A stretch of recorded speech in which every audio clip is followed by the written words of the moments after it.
What's up, team? Welcome back. Again, Derrick Tucker here at the Derrick Tucker. Um, Deals with Derrick Tucker on YouTube. Um, Man, I've gotten a lot of requests for me to get on the other side of the camera, so here we are. I'm sitting here in the basement office, and I've been getting a lot of questions about the health of the real estate market here in 2025. Here's what I'll tell you. Number one, the market is strong, the market is healthy, and it's the perfect time to buy and sell, right? I'll always say that regardless. But the reality is, whether you're a buyer, a seller, an investor, a lender, there are just a few things you really do need to know about today's marketplace, right? Number one is right now we have interest rates creeping down.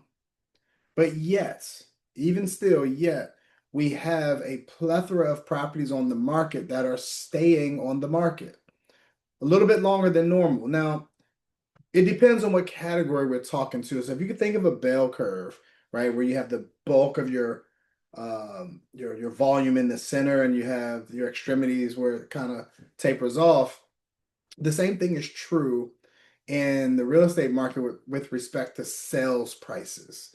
That bulk of homes in the center, right? Your 400 to $800,000 range, it's pretty linear, right? Pretty linear.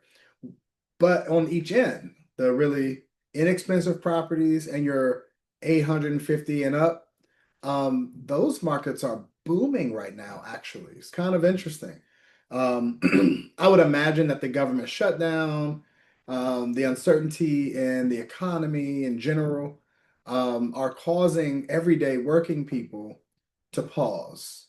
And that pause, just like on a highway during rush hour, that pause has a trickle down effect of homes staying on the market longer. We've seen in the state of Maryland for many months, we've seen record numbers of price reductions, as well as an uptick in number of days on the market. So you combine those two things, and it looks like the market is stagnant. The other thing that's pretty interesting is, like you said, we just had a rate reduction, and the Fed is expected to meet twice more this year. And I suspect they will drop the rate, whether it's a quarter point or not. I can't answer that, but I would expect them to drop the rate. And here's what I predict is that by the beginning of the year, you'll have many more buyers entering the marketplace.